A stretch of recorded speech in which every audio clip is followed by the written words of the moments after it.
এজন শিল্পীয়ে নিস্বাৰ্থভাৱে তেওঁ এটা সস্তীয়া গান বনায়ো পপুলাৰিটি ল'ব পাৰিলে তেওঁ কৰা নাই। তেওঁ অকল এটা লক্ষ্য লৈ কাম কৰিছে আৰু লক্ষ্য লৈ কৰা মানুহজনহে আচলতে শিল্পী হয়। আজিৰ দিনত য'ত সস্তীয়া ফেচবুকৰ বাতৰিবিলাকে শিৰোনাম বুটলিবলৈ সক্ষম হয়, তাত তেওঁলোক প্ৰচাৰৰ পৰা বহুত দূৰত থাকে। তেওঁলোকে সেই পপুলাৰিটি পোৱা নাই। ময়ো নিজকে কিন্তু তথাপিও দুখী অনুভৱ কৰিছোঁ যে মৃত্যুৰ আগলৈকে ৰাজীৱ দিয়াৰ বিষয়ে মই সিমান নাজানিছিলোঁ। বিতৰ্ক সৃষ্টি কৰোঁ বুলিলে ময়ো এতিয়া কিবা এটা কথা কৈ দিলে বিতৰ্কই হ'ব, কিন্তু বিতৰ্কৰ সৃষ্টি নকৰি আমি যিটো মুখ্য আমাৰ ছাবজেক্ট, যিটো মূল উদ্দেশ্যলৈ আমি কথা পাতিছোঁ যে আজি ৰাজীৱ শদিয়াৰ বিয়োগৰ যিটো দুখ আমি পাইছোঁ, তাত আমি যদি ভালকৈ চিন্তা কৰিবলৈ চাওঁ যে তেওঁ প্ৰসাৰ বিমুখ এজন ব্যক্তি, এজন শিল্পী, যিয়ে সদায় এই অপসংস্কৃতি অসমীয়া ভাষাটোৰ যিটো আমি শংকাত থাকোঁ যে হেৰাই যাব নেকি, সেই কথাটো লৈ জাতিটোৰ হৈ তেওঁ গান গাই আহিলে আজি অতদিনে।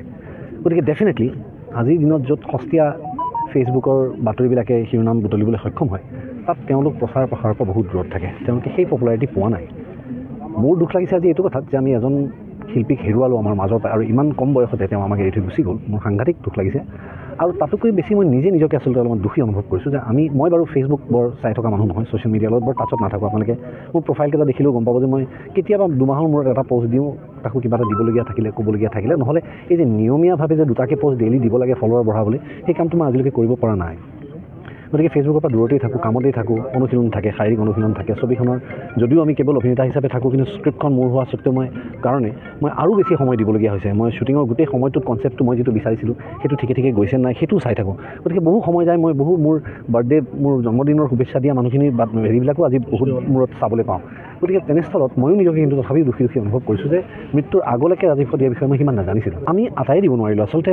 সেই ক্ষেত্ৰত আমি আটাই দোষী, আৰু আমি আটাই আচলতে আজি এই যে আমাৰ যিটো লছ হৈছে, এই লছটো কিন্তু গোটেই জাতিটোৰ লছ। কাৰণ এজন শিল্পীয়ে নিস্বাৰ্থভাৱে তেওঁ এটা সস্তীয়া গান বনায়ো পপুলাৰিটি ল'ব পাৰিলে তেওঁ কৰা নাই। তেওঁ অকল এটা লক্ষ্য লৈ কাম কৰিছে, আৰু লক্ষ্য লৈ কৰা মানুহজনহে আচলতে শিল্পী হয়।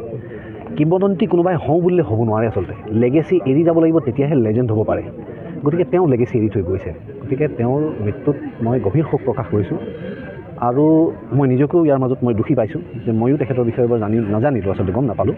কিন্তু তেওঁৰ মৃত্যুৰ পাছতো আজি এই কথা গম পাই অন্তত এটা গৌৰৱ অনুভৱ কৰিছোঁ যে আমাৰ মাজত এনেকুৱা এজন ব্যক্তি আছিলে, যিয়ে কেৱল ব্যৱসায় হিচাপে নিজৰ শিল্পী সত্তাটোক নাৰাখিলে, তেওঁ ৰাইজৰ বাবে কাম কৰিলে। গতিকে তেওঁক মই চিৰনমন কৰিছোঁ, আৰু তেওঁৰ আত্মাই সদ্গতি পাওক তাৰে প্ৰাৰ্থনা কৰিছোঁ। আৰু শেষত আমাৰ আটাইৰে কাৰণে আচলতে সাংঘাতিক ধৰণৰ এটা দুখৰ খবৰ।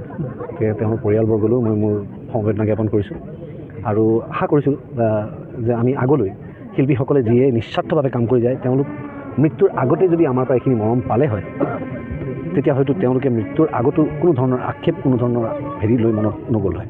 গতিকে আমি সেইটোৱে চেষ্টা কৰিব লাগে। আৰু ইয়াৰ পৰা মই অসমবাসী ৰাইজকো অনুৰোধ জনাইছোঁ যে অলপ সস্তীয়া মনোৰঞ্জনৰ পৰা দূৰত থাকক।